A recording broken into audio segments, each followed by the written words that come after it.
She found out on a Tuesday, not from a lawyer, not from a letter, not from anyone who thought she deserved to know. She found out because her 4-year-old daughter climbed into her lap that morning, pointed at the television and said, "Mama, is that my daddy?" And the man on the screen was standing in front of a building with his name on it, shaking hands with the mayor of Atlanta, wearing a suit that probably cost more than 3 months of the rent she had been paying alone. That was the moment everything cracked open. His name was Marcus Ellison, 38 years old, founder and CEO of Ellison Group, a real estate development company that had quietly become one of the most influential firms in the southeastern United States. Hotels, mixed-use developments, affordable housing contracts worth hundreds of millions. His face was on billboards, his name was in business journals. And 5 years earlier, he had looked at a woman named Camille Washington, told her the child she was carrying was not his problem, and walked out of a hospital waiting room without looking back. What he did not know, what he could not have known, because she never told him, because she never needed him to know, was that the woman he left sitting in that chair was already building something. Something quiet, something patient, something that would one day be impossible to ignore. If that already has your attention, stay right here, because this story does not go where you think it goes. And if you are not subscribed to this channel yet, do it right now, because the part that comes next is the part that changes how you think about what people are capable of when you underestimate them. Camille Washington grew up in Decatur, Georgia, middle child of 3. Her mother worked 2 jobs for most of Camille's childhood, a school cafeteria during the week and a laundry service on weekends. Her father was present but not stable, in and out of work, in and out of the house, the kind of man who meant well but whose meaning well never quite translated into anything the family could count on. Camille learned early that the only thing you could actually count on was yourself. Not in a bitter way, in a practical way. The way you learn to check the weather before you leave the house because you grew up somewhere nobody handed you an umbrella. She was sharp in school, not the kind of sharp that gets celebrated, not valedictorian sharp, not scholarship sharp, but the kind of sharp that notices things. The kind that sits in the back of a room and understands the whole conversation before most people have figured out what is being discussed. She got a business degree from Georgia State, not because anyone told her to, but because she wanted to understand how money moved. She worked in commercial real estate for 6 years after graduation, not selling houses, not showing apartments. She was analyzing markets, identifying undervalued corridors, writing reports that her supervisors put their names on and presented to clients who never knew who had actually done the thinking. She was 29 when she met Marcus Ellison at an industry event in Midtown. He was charming in the specific way that men with early success sometimes are, confident without being arrogant, funny without trying too hard, the kind of person who makes you feel like the most interesting person in the room because they are genuinely curious about you, at least for a while. They were together for 7 months. It was not a casual thing, not on her side. She was in it. She believed in it, and when she found out she was pregnant, she told him the way someone tells a person they trust. He did not respond the way someone who deserved trust responds. He questioned the timing. He questioned whether the child was his. He used language she will not repeat even now, years later, to people she considers close. And then he told her, very plainly, that he was not in a position to take on that kind of responsibility right now. Right now. As if a child was a quarterly report you could reschedule. She sat in that waiting room alone after he left, and she made a decision. Not a dramatic one. Not a revenge-driven one, just a clear-eyed one. She was going to raise this child. She was going to do it without him, and she was going to build something of her own, not to prove anything to Marcus Ellison, but because she had always been going to, and now she simply had a reason to move faster. She named her daughter Imani, which means faith in Swahili, and if that feels symbolic, it is because it was meant to be.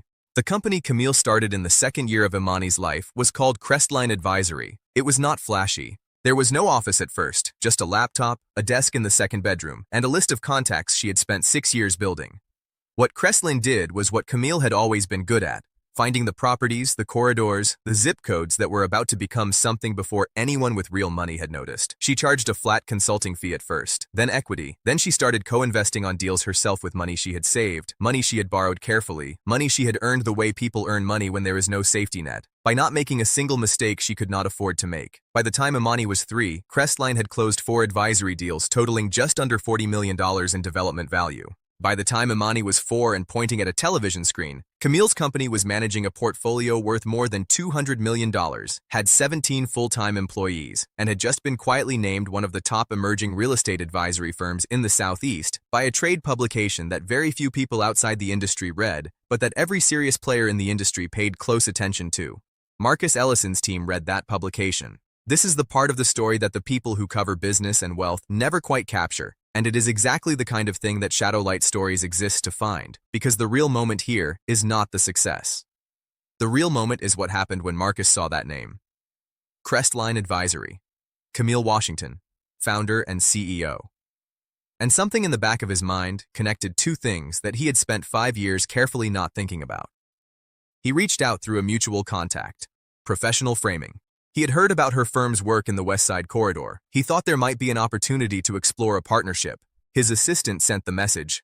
Camille read it on a Thursday afternoon, sitting at her actual office now, a real one, with a view of downtown Atlanta that she had earned, and she read it twice. Then she forwarded it to her attorney and her business partner, and she sat with it for 4 days before she responded. She responded professionally. She agreed to a meeting, and she walked into that meeting the same way she had walked into every meeting for the past 4 years, prepared, precise, and completely uninterested in being underestimated.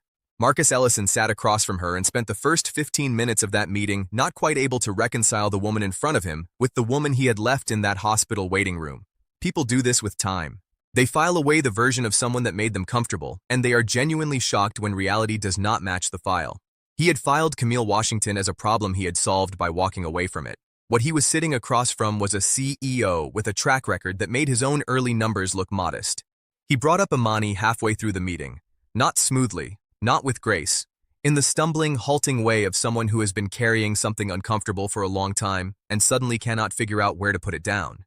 He said he had thought about it, that he had made the wrong call, that he wanted to make it right. Camille looked at him for a long moment before she answered. She did not tell him he was forgiven. She did not tell him he was not. She said that Imani was doing beautifully, that she was healthy and brilliant and surrounded by people who loved her, and that any decision about Imani's relationship with her father would be made slowly, carefully, and entirely on Imani's terms, when Imani was old enough to participate in that decision. Then she picked up her pen and returned to the business proposal on the table, and Marcus Ellison, for possibly the first time in his professional life, understood what it felt like to be the person in the room with the least leverage. What happens next is still unfolding.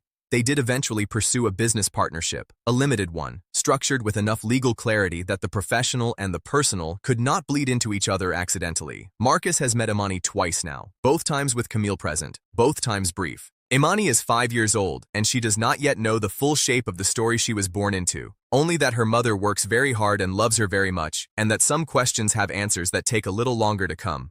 Think about what this story is actually showing you. Not the success. Success is just the surface. Underneath it is something more precise and more instructive. Camille Washington did not build Crestline Advisory to punish Marcus Ellison.